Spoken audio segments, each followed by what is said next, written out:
अस्सलामुअलैकुम व्यूवर्स, मैं हूं आपका होस्ट अलीम रज़ा और आप देख रहे हैं आइडियाज़ विद गेम्स की थर्ड एपिसोड, जिसमें आज हम एक न्यू टॉपिक और आपके लिए एक इंटरेस्टिंग वे में एक ऐसे आइडियाज़ को डिस्कस करने जा रहे हैं जो कि आपके लिए बहुत इंटरेस्टिंग है। जैसे कि गेम्स तो आप लोग सभी खेलते हैं, बहुत सारी गेम्स आजकल आप खेल भी रहे होंगे, जैसे फोर्टनाइट, पबजी, वैलोरेंट और इस तरह की बहुत सी गेम्स।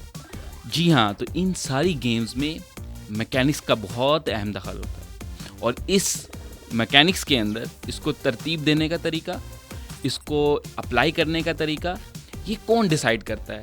ये गेम डिज़ाइनर्स डिसाइड करते हैं। आपको मैं एक मज़े की बात बताता हूँ, क्योंकि आप लोगों ने लास्ट एपिसोड के फीडबैक में कहा था कि हमें मैकेनिक्स के बारे में और जानना है।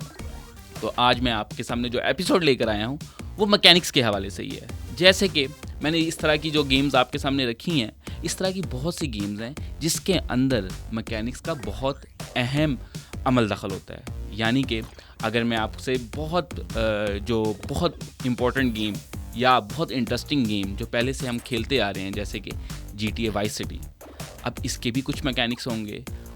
सबवे सफ़र जैसी गेम्स की भी मैकेनिक्स होंगे। मोबाइल एप्लीकेशंस के अंदर जो हम गेम्स खेल रहे होते हैं या हम AAA गेम्स खेल रहे होते हैं, इन सब गेम्स के कोई ना कोई मैकेनिक्स होते हैं। मैकेनिक्स का क्या मतलब है? मैकेनिक्स का मतलब ये है कि वो बिल्डिंग ब्लॉक्स जिसकी बेस के ऊपर आपकी गेम खड़ी होती है। यानी कि अगर हम सबवे सफ़र की बात करें तो रन कर रहा है, उसने ब्लॉक्स जो उसके रास्ते में रुकावटें आ रही हैं उससे उसने बचना है। इसी तरीके से टेम्पल रन, कैंडी क्रश के अंदर आपको क्या लगता है क्या मैकेनिक होगा? आपने पजल्स को सॉल्व करना है, सेम कलर्स या सेम फ्रूट्स को एक लाइन के अंदर लेकर आना है ताकि वो कंप्लीट हो। इसी तरीके से लेजेंड ऑफ ज़ेल्डा या माइनक्राफ्ट, इस तरह की बहुत सारी गेम्स हैं जो कि एक मैकेनिक रखती हैं अपने। अगर मैं टेकन की बात करूं तो फाइटिंग एक बहुत अहम मैकेनिक है टेकन का।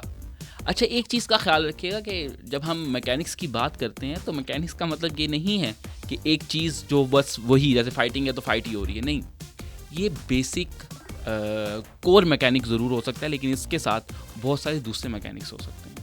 इसी तरीके से मैकेनिक्स आपकी गेम को इंटरेस्टिंग बनाते हैं। आपने कभी खुद से सवाल किया है कि मैं ये गेम क्यों खेल रहा हूँ? या आपने कभी ये खुद से सवाल जानने की कोशिश की है कि जो मैं गेम खेल रहा हूँ ये मुझे पसंद क्यों है? जी, तो उसमें एक एलिमेंट कोर मैकेनिक का होता है जिसमें आप उस एक्शन को एंजॉय करना शुरू कर देते हो और आपको बहुत मज़ा आता है उस गेम को प्ले करने का। सो आज आप जो भी गेम्स खेल रहे हैं, ज़रा खुद से क्वेश्चन कीजिए और देखिए कि उसमें आपको कौन सा मैकेनिक ज़्यादा पसंद आता है।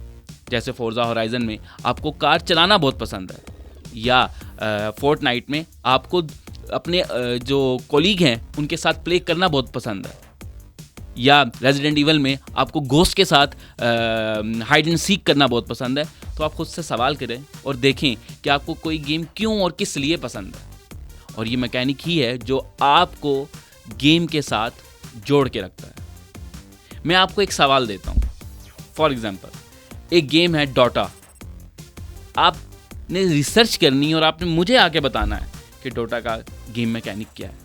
सो बहुत सारी डिस्कशन इसके ऊपर हो सकती है और आपके लिए बहुत कुछ और भी इसके अंदर आइडेंटिफिकेशन के लिए है, लेकिन मैं ये चीज़ आपके ऊपर छोड़ता हूँ कि जो गेम्स आप खेलते हैं आप उस बारे में खुद आइडेंटिफाई करें और हमें बताएं कि मैकेनिक्स किस तरीके से आपको गेम खेलने पर मजबूर करते हैं। मेरे ख्याल से आज की एपिसोड में ये बहुत शॉर्ट सा लेकिन इंटरेस्टिंग टॉपिक आपके लिए बहुत अहमियत का हामिल होगा, और जब आप नेक्स्ट एपिसोड के अंदर हम जब नई चीज़ों को डिस्कस करेंगे तो आपको खुद ये समझ में आ जाएगा कि गेम मैकेनिक के साथ, ठीक है, एक गेम मैकेनिक होता है और एक गेम नैरेटिव होता है, इसके साथ इसका क्या ताल्लुक है। तो ये एपिसोड आप YouTube के channel Zeb FM digital Islamabad पे देख सकते हैं और हमारे फेसबुक पेज पर भी देख सकते हैं। तो लाइक, कमेंट और शेयर करना ना भूलिएगा।